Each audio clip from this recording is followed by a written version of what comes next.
viewers and listeners, on behalf of Rosefield Energy Tech Private Limited, I would like to announce our first series of The Other Side in Conversation With, where you will know about life journey of the great business leaders from the energy sector. We have conducted various events, webinars, training workshops to help you enhancing your knowledge and technical skills. However, we sincerely feel that if you want to achieve greater heights in your professional and personal life, you need to build a very strong character. So what is a better way than to listen to these business leaders talking about their life journey, who have followed strong values in their life and demonstrated great leadership qualities. So these conversations are built not around business strategies or goals or objectives of their organization, but more to know about the life journey which they have led so far successfully and which makes them hugely successful. We firmly believe that such inspirations will help you achieve a success in your life, make a difference, not to just your life, but also lives of other people, create a strong community, build a nation, and hence better world to live in. I hope you will find these conversations highly valuable. So welcome to our first season of The Other Side in Conversation With.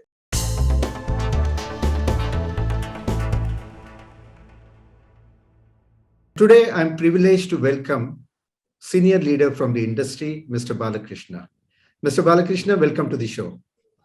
Thank you, Shailendra. I'm pleased to be here. Sure. Mr. Balakrishna is a regional director, South Asia at Brenntag Ingredients India Private Limited. He is also managing director for Brenntag. He started his career as research officer at HUL. Mr. Balakrishna, quite an interesting journey, starting with research and now heading South Asia business with a German major. It would be good to know, three milestones, key milestones from your life journey, which has made you so successful in your life. Thanks, Shailendra. Once again, thanks for having me on this talk. It is a very interesting series that you are running. If you ask me about my key milestones, at least three key milestones, my first key milestone was to move to corporate research. I'm originally a MSc in biochemistry, and biochemistry is a pure science. And most people tend to get into the academic side of research. But I somehow wanted to move to the corporate side of research.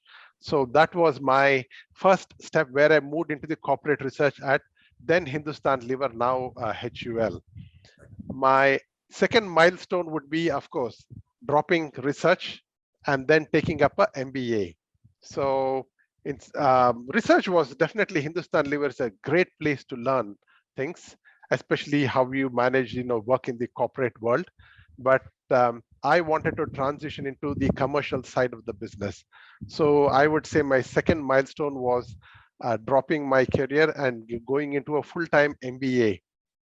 At that time, of course, dropping your people, do your postgraduate, it's a continuous journey of education. Then you get into work and you do it continuously. You don't take a break. That was a milestone, but that was also a risk that I took at that point of time, 20 years ago. And my third important milestone was to make the shift from manufacturing into the distribution world. That, I think, was the biggest shift that I can think of. And that probably was the best shift that I've done, because I have spent about 12 years now in the distribution industry. And this is the longest I've spent in any company, for that matter. So I would say these are the three key milestones that I would put across. Well said, Mr. Balakrishna. So I'm sure that you are role model for many people working in your team, and I'm sure that they are trying to follow your life journey. But I'm just curious to know that who is your role model? One or two which you would like to follow always. Yes. Um, my role models are generally people who are able to manage people very well. So they are not necessarily the experts in their domains, but definitely they are very good when it comes to managing people, managing a large team. So if you ask me, one is definitely Richard Branson. So people know him for his flashy lifestyle and everything, but the lesser known fact of him is how he actually manages people. It's an amazing way of how he manages. I've read his autobiography, quite lengthy though, but very interesting read about how he manages people. The other leader that I greatly admire is somebody closer home, Mr. Ratan Tata. Okay. So the ethics, the values, and the commitment he has towards his team and his nation, I think it is unmatched by anybody else that I can think of in the current generation. So these two, I would say, come as the top two on my list. Okay, interesting. So you just touch base on the key values of these role models. So if we want to know what are your key values which you have been following in your life, and probably your son also, you would like him to follow those values in his life. So when we talk of people, obviously it's a different value system that we are looking at. You know, this leadership role is no longer an individual contributor. It's a team that we are working off, and how we manage them is key. So my three values is respect for people, where we'll have to respect everybody. The world has changed. Nobody respects your designation or the length of your chair anymore. So it's about how you treat them. They watch it. They no longer do what you say, but they do what you do. So respect for people is one of the highest values that I consider. Second would be to perform. No matter what role we have, be it a salesman, be it a manager, be it a managing director, be it whoever, performance is key. We will have to ensure that we are focused on the performance and cut the noise out. And the third value I would say is to ensure that we conduct ourselves well. It could be, the code of conduct a company has, or the conduct in a particular, in the society that we live in, or within the legal framework that we have to operate. I think the conduct of any person, I think that goes also hand in hand with the first one, with the respect that we show for people, and the behavior that we display both in public and in private. So these are definitely the ones that I also keep emphasizing to my son as well, that we will have to not just behave well outside, but inherently make it a part of our life, that we do it as a matter of habit rather than as a matter of need. So those, I would say, are my three values. Excellent, excellent. And since you talked about your son, following these values, I'm sure since your childhood, when you would have looked up to your parents, you would have, at least followed them. Any incidents on any particular thing you would like to talk about your childhood? What could have been defining moment in your life? Either from your father or mother who would have influenced you a lot. Yes, definitely. When we go through our childhood, there are many incidents which keep coming, and reinforcing the kind of behavior that you display as you grow up. And one of those influences was definitely my father, uh, who worked at the university library in Mysore, and he was the, one of the senior members there in the library. The way he would conduct himself, the way he would actually even dress up for that matter, and the way he would carry himself, be it in a social gathering or in an office or even at home, that kind of inspired me to follow that life. So there was a book that was released about my father about a few weeks ago, where the first part of the book was something which he had penned about him and his family members, and he calls me as a disciplinarian kind of trait that I have, and I think I have picked that up exactly from him. because that's exactly what he was. What time he would get up, what he would do at what time. There was a kind of predictability. Of course, that thing cannot be followed in the modern lifestyle, but there was a kind of discipline that I learned from him about how we have to conduct ourselves. And the second part was on his integrity and ethics.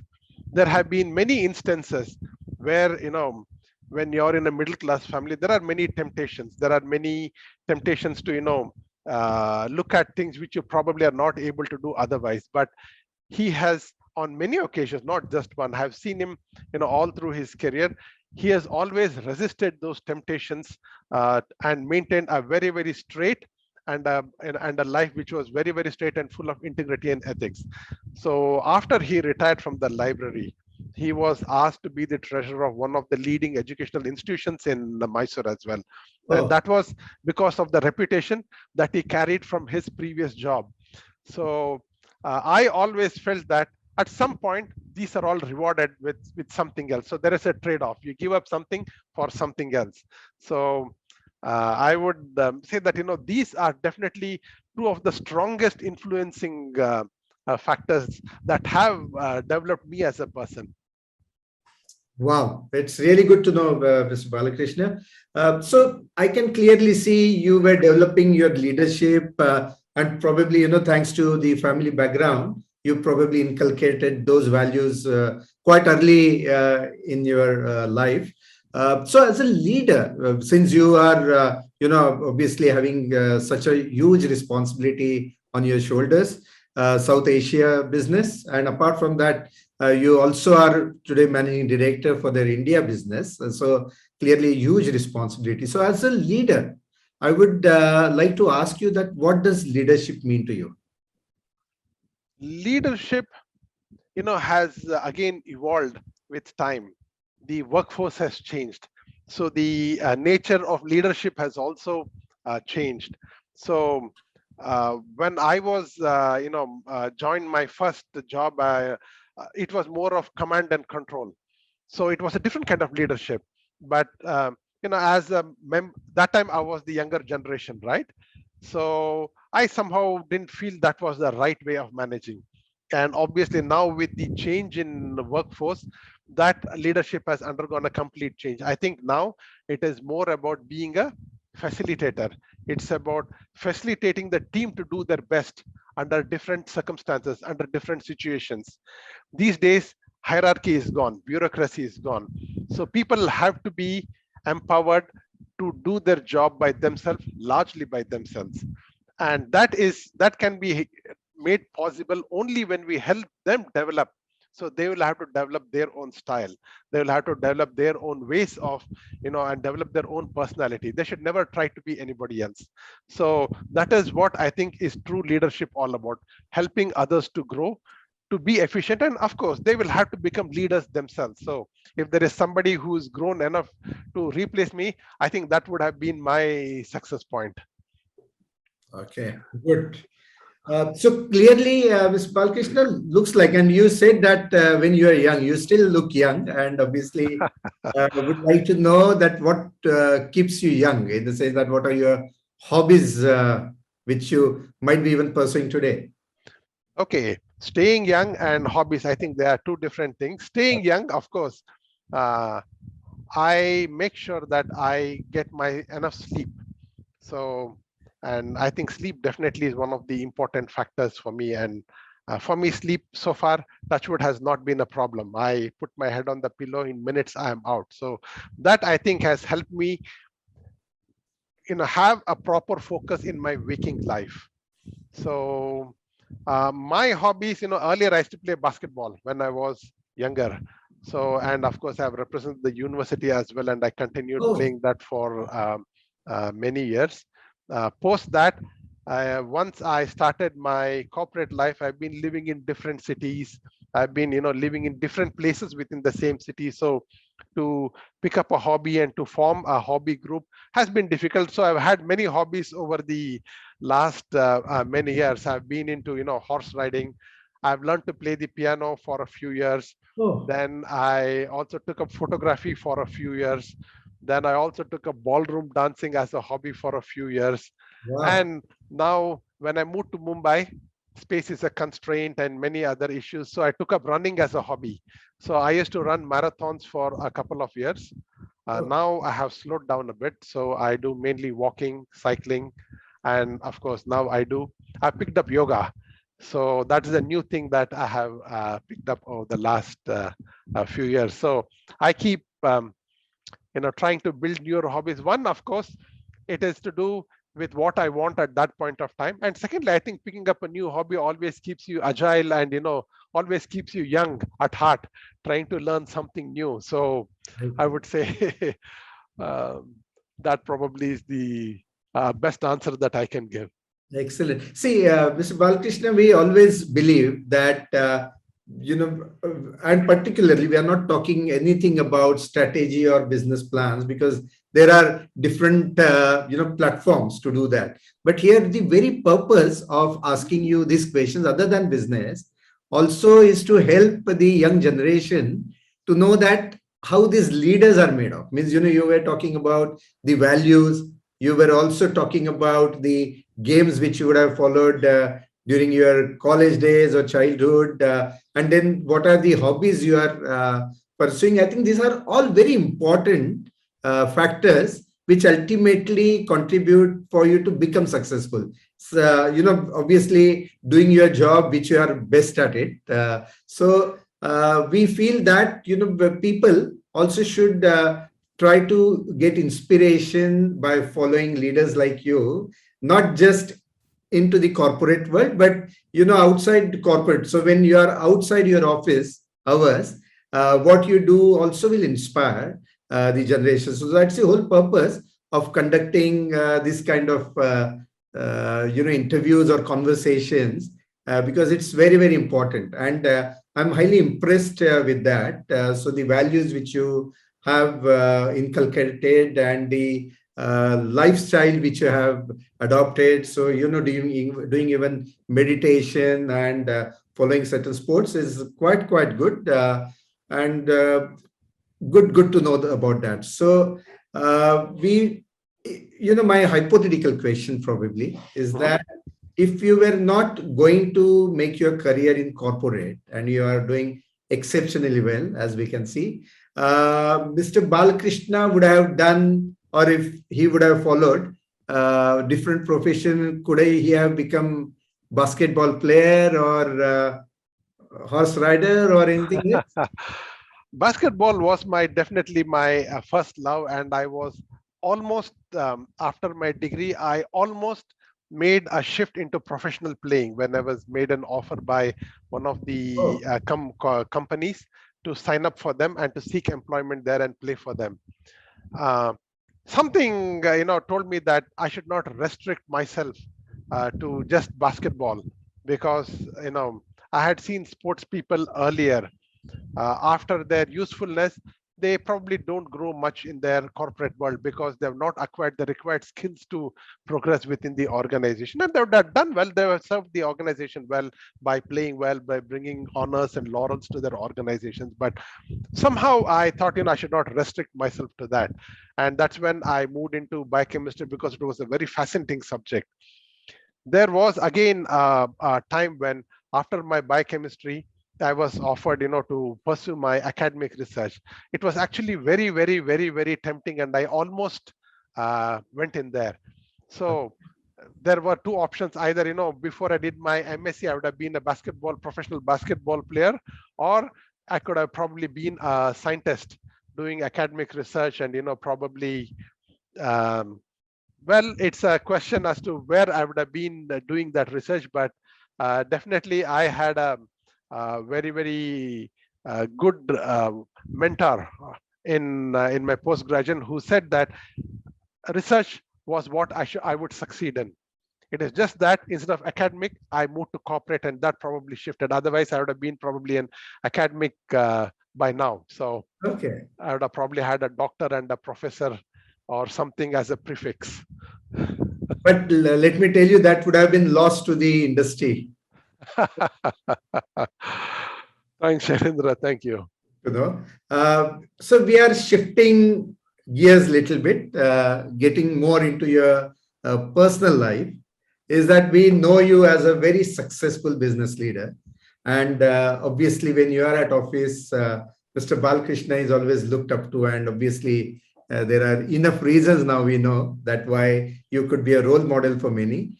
But Mr. Balakrishna at home, particularly as a father to his son, is a different personality. Definitely, yes. Um, there are emotions both at workplace and at, even at home. But I think it is very, very strong at home. So there are many times, when you will probably have to do a lot more compromise at home than you would, do at work. So people at work are probably more mature. It is easier to explain. Kids, I think these days are much more resilient in what they want. So it is much more tougher probably dealing. Maybe our parents had a much more easier time dealing with us, but the newer kids, they're definitely also more smarter than us. Yeah. So definitely I am a much different person at home. Yeah, I would probably be making a lot more compromises at home than at, at the workplace. Very true. Very true. So interesting, interesting. So you talked about the autobiography earlier, and you just mentioned about that. And so are you an avid reader? Do you read a lot? I do read a lot. So I basically read for two purposes. One, of course, is for knowledge, and second is for pleasure. For knowledge, I read in very, very small packets. So I subscribe to many newsletters, The Economist, the Harvard Business Review, to Forbes, and those business magazines, where I get a everyday mailer. So they're in very, very small doses, easy to read and easy to absorb. But when it comes to pleasure, I read a lot of fiction. So I read a lot of detective novels, legal thrillers. They are my favorite.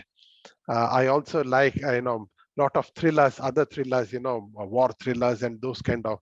There I actually buy the books. I don't prefer the digital format because the book has a different feel altogether.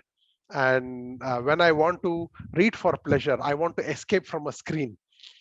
So I buy a book. Maybe normally I buy when I'm at the airport, a few minutes, go pick up something, read in the flight, read on the flight back, and read over the weekend and everything. But when it comes to reading for knowledge, it is maybe 99.9% digital. So where I subscribe, I read every day, small packets. Reading a non-fictional book is very, very difficult for me. So I like to take them in a smaller packets, and that's how I read. But then, yes, I make sure I read anywhere between 1 to 1.5 hours on a working day, Oh, every day. wow. And on weekends, of course, there is more of pleasure, so it is much, longer. Something So lighter as well. it could be even 5 hours. Last weekend I finished the whole book in 1.5 days.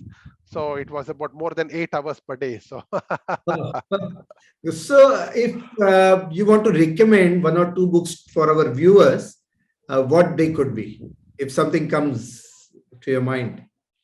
okay, again, it depends on what you like. I like detective novels. I like thrillers. There are two different variations that I see generally: the British writers and the American writers. The American writers keep it very fast. The novel moves very, very fast, and generally, the hero is unattached, and he is doesn't care, and a different kind of model who brings a lot of kind of different kind of thrill while reading it. Whereas the British authors, they bring more day-to-day life. So it is much more slower. Things don't happen so fast. So I prefer, both are good. It depends on at what your mood at that point of time is. But currently I am reading two novels, one from Jeffrey Archer, Okay. which is again a detective novel, very slow.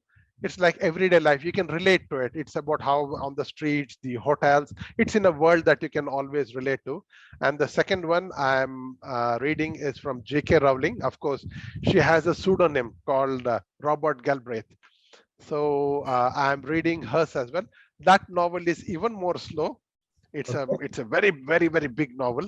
It's very slow, but then it is okay when you want to relax and when you want to really wind down. Definitely that plays well. If you're looking at the American fast ones, of course, Lee Child, he's the author, writes very good novels. Very fast moving novels. Definitely that is also very good. The Jason Bourne series, also very fast, very good. So and of course there are some legal thrillers, also. Generally those are the ones that I prefer. Yeah, Something very captivating, and something you pick up and you don't want to leave it until you finish it. right. I can sense that passion for reading, Mr. Balakrishna. So it's really good to know. And you are reading 1.5 hours every day, in Yes. spite of all your busy schedules. It's something really worth imitating. So that's really good to know. So now, obviously you are reading a lot, you are traveling a lot. Maybe I'm just tempted to ask you this question, and you can, uh, give me one answer in one or two sentences. But you must be traveling a lot, means as a part of your job, and also as a tourist. Do you travel a lot? As a tourist also I travel quite a Before bit. pre-corona days, probably that was the right place. Yes, you're right. But if I just want to know, and particularly for our viewers, is that what would be your two top destinations which you like the most? Maybe when you were on business or when you were on tour, means as a tourist. Okay. Uh, to be honest, I have not traveled all of India, but considering the regions that I have traveled, Rajasthan definitely comes as my number one destination in India. It's a different experience altogether. Jaipur is a very nice city, but I believe that real Rajasthan starts beyond Jaipur, where the people are very hospitable. They're so trustworthy. It's a beautiful experience altogether, and the food is also very wonderful. If I have to take a destination outside of India, I will definitely take France. It's a beautiful city. It's a very vibrant country, and Paris especially. It's so beautiful.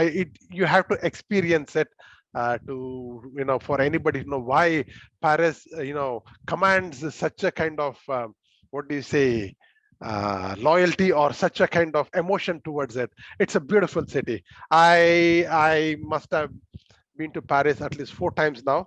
I intentionally try to spend as much time as possible there. Oh, So it's definitely and France by itself is a very beautiful country. Yes. okay, good to know that. So clearly, you travel, you read, you are pursuing your hobbies, and obviously that makes you fit as well. So clearly, you are talking about your leadership quality. So much to learn from you, Mr. Balakrishna. I'm just coming to a question, and this probably is the most important question for our viewers, I would say, is that what is the message you would like to give to new generation, uh, so that they become more successful in their life? Okay. The mantra now is that we have to live for now. Live in the present. Look at the present. But what I would say is pause and think at least 2 years ahead.